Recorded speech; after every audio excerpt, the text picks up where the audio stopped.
ঢুকতেই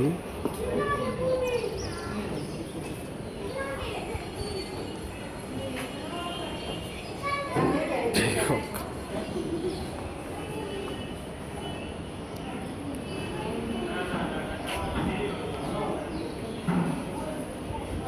আর তো প্রয়োজন নেই আছে। আচ্ছা আচ্ছা,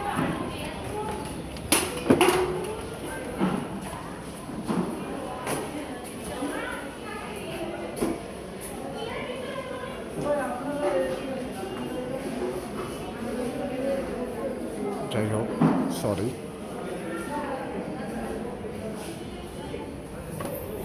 প্রবেশ করলাম, আসলেই কিছু বলার নেই। এদের কাজ এত নান্দনিক, যা দেখলে হয়তো বা বুঝতে পারবেন তখনকার কারিগরি। মাই গুডনেস, মানে আমি যদি বলি বা আপনাদের যদি দেখানোর চেষ্টা করি, তখনকার কারিগরি এত সুন্দর, এত সুন্দর এখনও রয়েছে। বিশেষ করে যদি দেখেন এখানকার যে দরজাগুলো আছে, সেই ব্রিটিশ পিরিয়ডের আমলের দরজাগুলো, সেগুলো কিন্তু এখনও বিদ্যমান। এখনও সেই লক এভাবেই রয়ে গেছে। এভাবেই আসলে ছবি তোলা কিনা আছে কিনা তাও আমি জানি না। যাই হোক, এইভাবেই ঢোকা হচ্ছে। এই রুমটা ঢুকলে আপনি প্রথমেই আপনার হাতের বামের চোখে পড়বে ওনাকে, তারপর রবীন্দ্রনাথ ঠাকুর। দেন যদি একটু মুভ অন হয়ে ঘুরেন, তখন আপনার চোখে পড়বে সেই নবাবীদের শাহী অনেক কিছু। এগুলো আসলে তখনকার ব্যবহার করার জিনিস।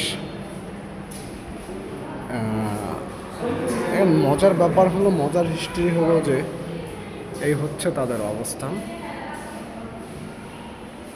হ্যাঁ, কালের পরিবর্তনে সব হারিয়ে গেছে, বাট এখনও তাদের নির্দেশনা বা তাদের যে মোহন, সেই কারিগরিত্ব এখনও আছে এখানে। অনেক চিত্র পাবেন যেগুলো আসলে এইটা আসলে আপনার কাছে অবাক লাগবে, যে তখনকার ভবন একদম মেন যে ফটোশিট, এইটা আপনি পাবেন এখানে। এবং তাদের যে হচ্ছে কি, এইটা ভবনটা তাদের হচ্ছে অবস্থা।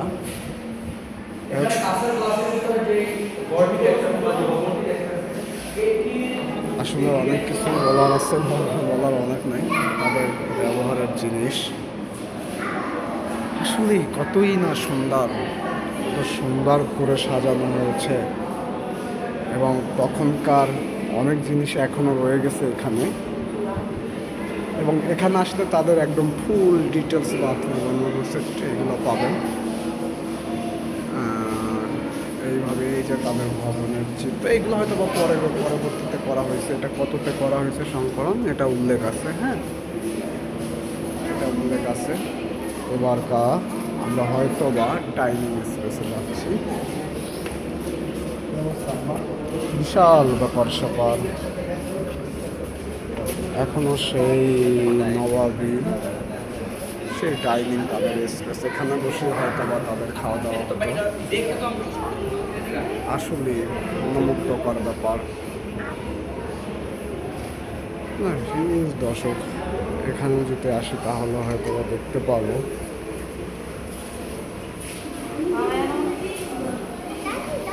তৎকালীন তাদের। এটা কি আদর্শ ঠিক আমি জানি না, তা দেখায় হাতের মতো বিজ্ঞান কিনা তাও জানি। তবে হ্যাঁ, হতে পারে এটা হাতির। তৎকালীন এগুলো আসলেই নান্দনিক ব্যাপার। বা ভবনটা যদি দেখেন, এভাবেই যাচ্ছে। একবার কম দেন আদৌ এখানে উঠতে দিচ্ছে না বা উঠতে দিবে না হয়তো বা। তবে হ্যাঁ, কিছুটা যদি আপনাদের দেখাতে পারি তৎকালীন যে তাদের যে নির্দেশনা, আমি একটু জুমে আপনাকে দেখাই তাদের যে কারিকুলাম। এগুলো আসলে যত দেখি তত মুগ্ধ হয়ে যায়। তখন কিভাবে পসিবল ছিল এখনো, আরও সে 100 বছরের আগের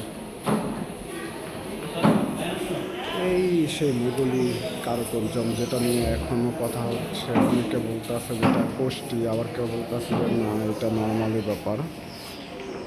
তো আসলে কিছুই বলার নেই, আবার যত বলতে চাই ততই হয়ে যাচ্ছে। বিলিভ দিস, আমি মনোমুগ্ধ হয়ে গেছি এখানে এসে। এত কাছে এত সুন্দর একটা দৃশ্য আছে, যেটা না আসলে হয়তো বা আমি নিজেই ভুলে যেতাম বা মিস করতাম।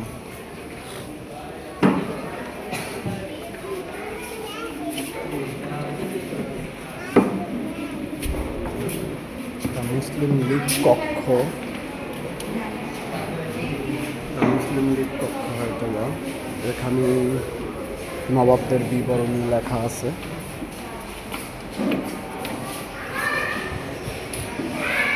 এবং নবাবদের কিছু ছবি এখনো আছে,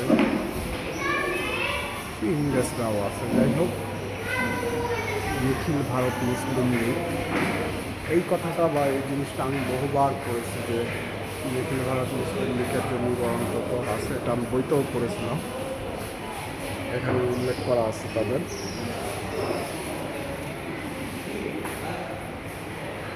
এবং এইরকম অনেক নির্দেশনা আপনি এখানে পাবেন, যেগুলো আসলেই মনোমুগ্ধকর। এবং কার্যক্রম যদি দেখেন তাহলে হয়তো বুঝতে পারবেন। আর সবচেয়ে ভালো হয় পরিবার নিয়ে চলে আসুন। পরিবার নিয়ে চলে আসলে হয়তো বা ঢাকা সিটিতে এত সুন্দর কিছু জায়গা। আমি ওই যে লালবাগ নিয়ে যেটা আপনাদের বলেছিলাম এর আগে, ওটার পাশেই যদিও, তবে তখন আমার সময় হয়নি যে আমি আসতে পারিনি। এখানে হয়তো বা ফুল ফ্যামিলি প্রোগ্রাম বা ওখানে আসলেই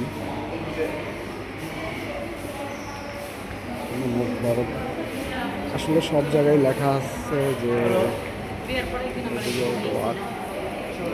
সব জায়গায় লেখা আছে যে যেখানে ছবি তোলা নিষেধ, কিন্তু প্রত্যেকজন মানুষেরই ওয়াও তখনকার তাদের অবস্থা আসলে অবিশ্বাস্য সবাই। আর সিন্ধুক কক্ষ, এখানে হয়তো বা আসসালামু আলাইকুম আঙ্কেল, ভালো আছেন?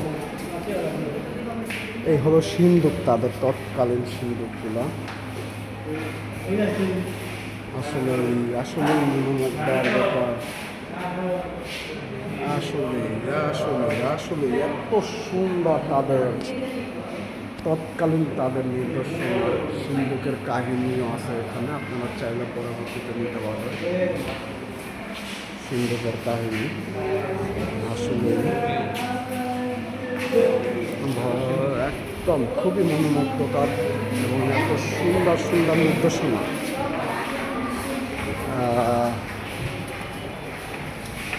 খাজা হাফিজুল ইসলাম, আর এরা নওয়াবে হাবিবুল্লাহ, এনার নাম আমি অনেকবার শুনছি, ইতিহাসে নাকি অনেকবার করেছে। তার চেয়ে বড়ো কথা হচ্ছে সব জায়গায় কিন্তু লেখা আছে ছবি তোলা, জানি না কী হয় না হয়, পরে ডিলেট করতে হয় কিনা তাও জানি না। এ হচ্ছে ওনাদের অবস্থান। এবং মজার ব্যাপার হচ্ছে বেগম জুলেখা ভানু, এই সেই জুলেখা ভানু।